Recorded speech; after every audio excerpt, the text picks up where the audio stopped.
इस video lecture में हम रेशियोज़ का एक सवाल सॉल्व करते हैं और ये है हमारा मई 17 पेपर 32 क्वेश्चन 2। चलिए जी, सवाल को रीड करते हैं। कहता है the summarised statement of financial position of MPLC at 31 December 2016 was as follows.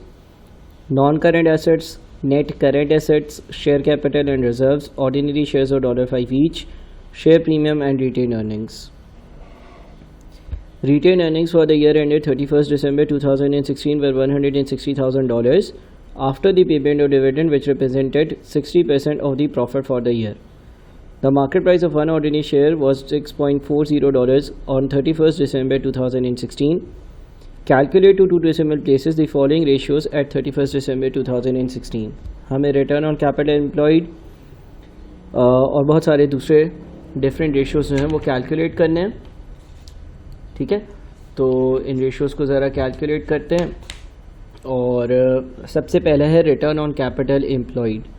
अच्छा, return on capital employed calculate करने के लिए हम लोग अपना profit before interest and tax लेते हैं और उसको हम लोग जो है वो कैपिटल एम्प्लॉयड से डिवाइड करते हैं।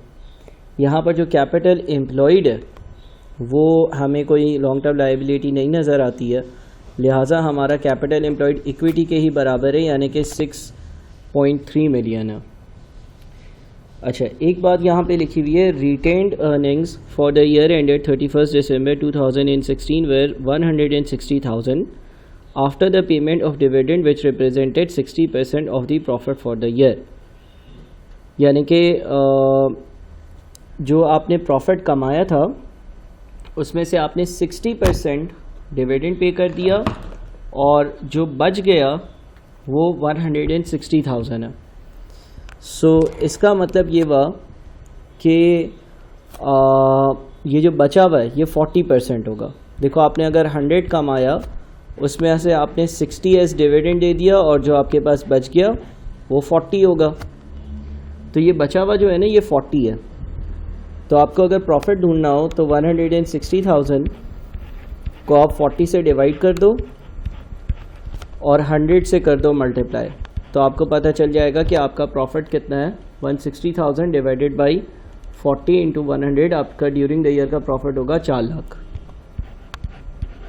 तो अब हम अपना return on capital employed calculate कर सकते हैं। Return on capital employed is profit 4 lakh divided by capital employed, यहाँ पर 6300,000 मल्टीप्लाइड बाय 100%। कितना आ जाता है? 4 लाख डिवाइडेड बाई 6300,000 इंटू 100, ये बन जाता है आपका 6.35%। 6.35%। ठीक है, उसके बाद है अर्निंग्स पर शेयर। अर्निंग्स पर शेयर के लिए हमारी जो अर्निंग्स होती हैं उसको हम नंबर ऑफ़ शेयर से डिवाइड करते हैं। अब यहाँ पर अर्निंग्स तो हमें पता है 4 लाख रुपए हैं, नंबर ऑफ़ शेयर्स कैसे पता चलेंगे? एक शेयर जो है वो $5 का है और सारे शेयर्स की टोटल वैल्यू 5 मिलियन है। तो नंबर ऑफ़ शेयर्स ढूंढने के लिए 5 मिलियन, टोटल 5 मिलियन के शेयर्स हैं और एक शेयर जो है वो 5 का है। तो इसका मतलब ये हो गया कि 5 मिलियन डिवाइडेड बाय 5, यानी कि जो नंबर ऑफ़ शेयर्स हैं 5 मिलियन डिवाइडेड बाय 5 वो होंगे 1 मिलियन शेयर्स। सो अर्निंग्स पर शेयर कैलकुलेट करने के लिए हमारी जो अर्निंग्स हैं यानी कि 4 लाख रुपए divided by number of shares यानी कि 1 मिलियन, तो हमारी अर्निंग्स पर शेयर आ जाती है 4 lakh divided by 1 million which is $0.4 पर शेयर। $0.4 पर शेयर। ठीक है, तो ये दूसरा पार्ट भी हो गया। तीसरे पार्ट में लिखा हुआ है price to earnings ratio, P ratio या price to earning ratio calculate करने के लिए हम लोग मार्केट प्राइस पर शेयर को, मार्केट प्राइस जो पर शेयर होती है मार्केट प्राइस, उसको हम लोग अर्निंग्स पर शेयर से डिवाइड करते हैं। तो हमारी जो मार्केट प्राइस है एक शेयर की वो 6.40 है और जो अर्निंग्स पर शेयर की वैल्यू है वो 0.4 है। तो अगर मैं मार्केट प्राइस पर शेयर यानी कि 6.4 को अर्निंग्स पर शेयर यानी कि 0.4 से डिवाइड करता हूँ तो हमारा जो आंसर आ रहा है वो आ रहा है 16 टाइम्स। ये हमारा PE रेशो है। PE रेशो के बाद डिविडेंड कवर। डिविडेंड कवर का रेशो कैलकुलेट करने के लिए जो हमारा प्रॉफिट होता है, जो डिस्ट्रीब्यूटेबल होता है, उसको हम जो है वो डिवाइड करते हैं डिविडेंड पर शेयर से। यानी कि हमें इसके लिए जो है डिविडेंड कवर कैलकुलेट करने के लिए टोटल डिविडेंड से डिवाइड करते हैं। दो तरीके होते हैं, ठीक है। तो पहले तो हम लोग एक काम करते हैं कि हम ये देखते हैं कि डिविडेंड कितना डिस्ट्रीब्यूट हुआ होगा। देखो, हमने 4 लाख रुपए का प्रॉफिट कमाया और सवाल में ये मेंशन था कि 60% अमाउंट आपने एज डिविडेंड दे दिया। 4 लाख में से अगर आपने 60% डिविडेंड पे किया यानी कि 240,000 का आपने डिविडेंड दे दिया, तो बच कितने गए? 160,000 बच गए। ऐसा हुआ। आई रिपीट, देखो आपने जितना कमाया था उसमें से आपने 60% डिविडेंड दे दिया और बाकी 160,000 बच गया, ये वाला जो आपने रिटेन किया था, ठीक है ना। तो ये टोटल डिविडेंड है, ये पर शेयर डिविडेंड नहीं है, ये टोटल डिविडेंड है जो सारे शेयर होल्डर्स को मिला होगा। अच्छा, यहाँ पर कुछ बातें मैं ऐड कर दूँ। अगर डिविडेंड पर शेयर ढूंढना होता तो टोटल डिविडेंड यानी कि 2,40,000 divided by number of shares हैं 1 मिलियन, तो यह आ जाता है 0.24, ठीक है, 0.24 आंसर आता। अच्छा, अब हमें अगर डिविडेंड कवर ढूंढना है तो हम टोटल प्रॉफिट को टोटल डिविडेंड से डिवाइड कर सकते हैं, ये एक तरीका है। आई रिपीट, हम टोटल प्रॉफिट को टोटल डिविडेंड से डिवाइड कर सकते हैं, ये एक तरीका है। या हम जो अर्निंग्स पर शेयर है उस अर्निंग्स पर शेयर को डिविडेंड पर शेयर से डिवाइड कर सकते हैं। दो तरीके होते हैं। पहला तरीका, टोटल जो हमारा प्रॉफिट है वो 4 लाख है और टोटल जो डिविडेंड है वो 2,40,000 है। तो डिविडेंड कवर कैलकुलेट करने का एक तरीका है 4 लाख डिवाइडेड बाय 2,40,000। अगर आप 4 लाख को डिवाइड कर देते हो 2,40,000 से तो ये आ जाता है आपका 1.67 टाइम्स। ये एक तरीका। इसमें मैंने कंपनी का टोटल प्रॉफिट लिया और उसको टोटल डिविडेंड से डिवाइड किया। दूसरा तरीका है अर्निंग्स पर शेयर, यानी कि एक शेयर पर जो प्रॉफिट मिला विच इज़ 0.4 जो हमने पहले कैलकुलेट किया था, divided by dividend per share जो कि 0.24 है। इस तरह से कैलकुलेट करोगे तो भी 1.67 टाइम्स आएगा। दोनों तरीक़ों से इसलिए कर दिया ताकि किसी सवाल में कोई लिमिटेड इन्फॉर्मेशन हो तो तुम्हें मसला ना हो। अच्छा, इसके बाद डिविडेंड यील्ड कैलकुलेट करने के लिए हम लोग जो डिविडेंड पर शेयर है उसको मार्केट प्राइस पर शेयर से डिवाइड करते हैं। डिविडेंड पर शेयर 0.24 और सवाल में मार्केट प्राइस पर शेयर दी हुई है 6.40। तो अगर इसको हम कैलकुलेट कर लें 0.24 डिवाइडेड बाई 6.4 इंटू 100, ये बनता है आपका 3.75%। ठीक है। इसके बाद क्या लिखता है, it is estimated the profit for the year ending 31 दिसंबर 2017 यानी कि अगला साल will be same as 2016। The capital employed will also remain unchanged.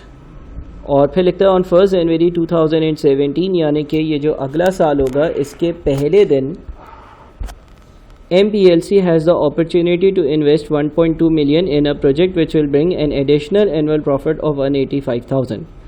हमारे पास एक अपॉर्चुनिटी है कि हम एक और प्रोजेक्ट में इन्वेस्ट करें 1.2 मिलियन, उसके अगेंस्ट हमें 185,000 रुपीज़ मिलेंगे। The directors are considering an issue of ordinary shares at a premium of 20% to finance this project. अगर मुझे ये प्रोजेक्ट अंडरटेक करना है तो उसके लिए ज़ाहिर है मुझे कहीं से पैसे चाहिए होंगे।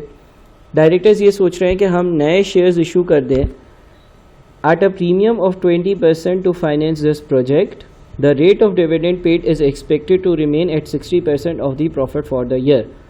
जो हमें डिविडेंड पे करना होगा वो 60% के हिसाब से ही पे करना होगा. Prepare a statement to show the forecast share capital and reserves at 31 दिसंबर 2017. 31 दिसंबर 2017 वाले दिन अगर ऐसा सब किया जाए तो हमारा शेयर कैपिटल और रिजर्व जो है उसका अमाउंट कितना होगा ये हमें बताना है. ठीक है.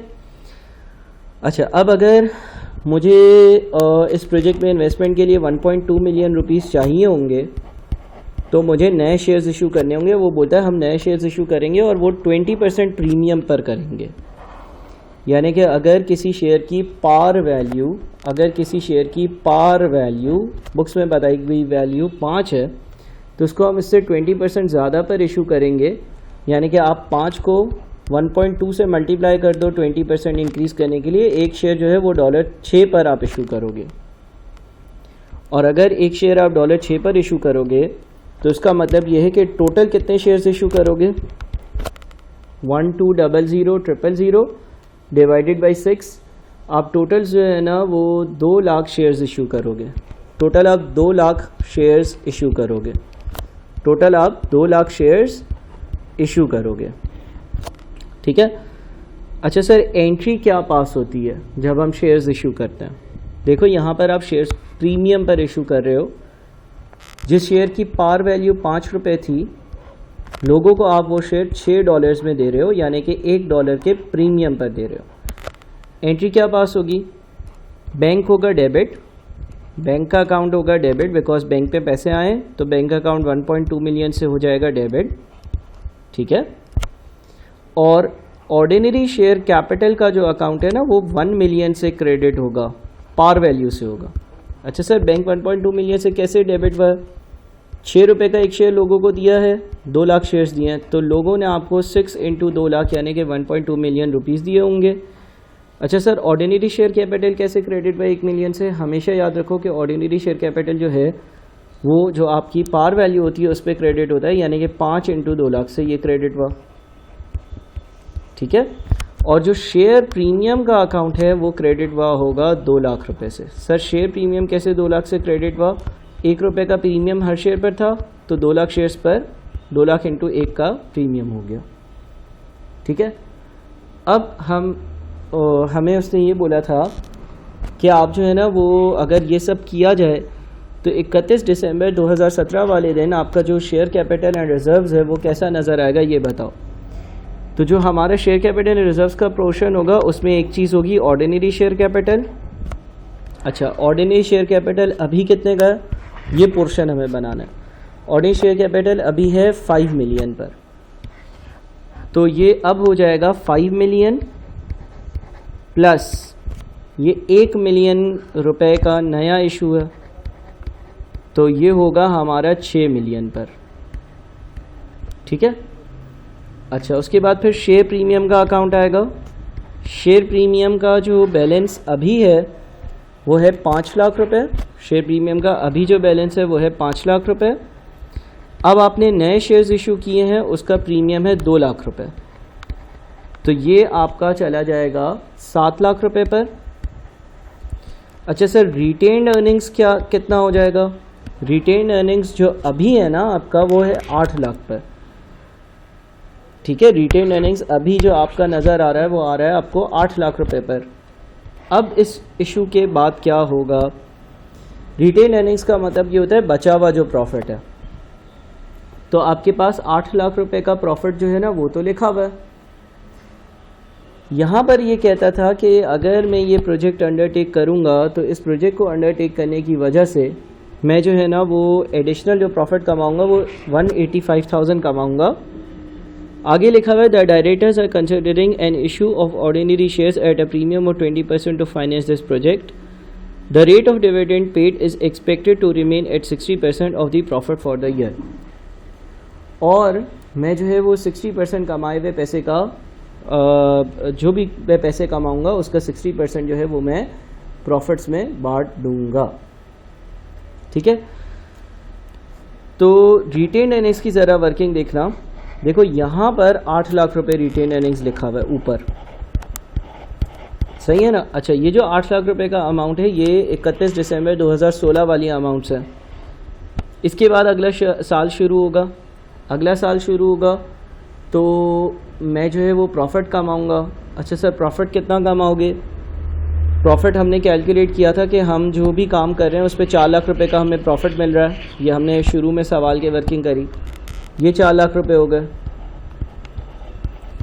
उसके बाद ये जो मैं प्रोजेक्ट अंडरटेक कर रहा हूँ, ये जो मैं प्रोजेक्ट अंडरटेक कर रहा हूँ, अगर ये करता हूँ तो इस पर भी 1 पे 86 कमाऊँगा। यानी कि जो ये रिटेन अर्निंग्स का मेरा ओपनिंग बैलेंस है, प्रॉफिट फॉर द ईयर इसमें हमेशा ऐड होता है, वो होगा 4 लाख, जिसकी बात हमने सवाल के शुरू में करी कि काम करेंगे 4 लाख कमाएंगे। और ये नई इन्वेस्टमेंट पर 1 पे 86 भी कमा रहे हैं। तो 4 लाख पिछली इन्वेस्टमेंट के और नई इन्वेस्टमेंट के 1 पे 86, टोटल बन जाता है 585,000। 8 लाख पहले से थे, 585,000 न्यू कमाए। उसके बाद वो कहता है कि हमारी ये पॉलिसी है कि हम डिविडेंड दे देते हैं, और डिविडेंड कितना देते हैं? जितना कमाते हो उसका 60% डिविडेंड में दे देते हो। तो जो 585,000 आपने कमाया होगा, जो 585,000 आपने कमाया होगा उसका 60% आपने डिविडेंड में दे दिया होगा। 585,000 इंटू 60% इज़ 351,000। अब अगर ऐसा है तो 8 लाख प्लस 585 माइनस 351 आपका क्लोजिंग रिटेन अर्निंग्स 1034 पर होगा। ठीक है, या क्या आपका रिटेन अर्निंग्स 1034, और इनका टोटल जो है वो बन जाता है 6000 प्लस 700 प्लस 1034, टोटल बन जाता है 7734। सही है। अच्छा जी, फिर पार्ट सी और पार्ट डी देखते हैं। पार्ट सी में लिखा हुआ है calculate to decimal places the following expected ratios. अच्छा जी, रिटर्न ऑन कैपिटल एम्प्लॉयड, ये पहली चीज़ हमें कैलकुलेट करनी है। ठीक है, तो जब हम return on capital employed calculate करते हैं, डिनोमिनेटर में हमारी इन्वेस्टमेंट आती है ना, कैपिटल एम्प्लॉयड आता है, और कैपिटल एम्प्लॉयड का जो अमाउंट है वो अब हो गया है 7734000। ये हमने यहाँ पर कैलकुलेट भी किया। और जो रिटर्न है या जो प्रॉफिट है जो हमने अर्न किया है, जो हमारा फॉर द ईयर प्रॉफिट होगा, वो ये रहा profit for the year 585,000। So return on capital employed, return on capital employed आपका बनेगा 585,000 डिवाइडेड बाई 7734000 इंटू 100, यानी कि ये बन जाएगा आपका 7.56%। अर्निंग्स पर शेयर, अर्निंग्स पर शेयर के लिए टोटल अर्निंग्स यानी कि टोटल प्रॉफिट जो कि 585,000 है, divided by number of shares. अच्छा, अब नंबर ऑफ शेयर्स कितने होंगे? टोटल 6 मिलियन के शेयर्स हैं, 6 मिलियन की पार वैल्यू के शेयर्स हैं, और एक की वैल्यू 5 है। तो 6 मिलियन डिवाइडेड बाय 5, ये हमारा आ जाता है 6 मिलियन डिवाइडेड बाय 5,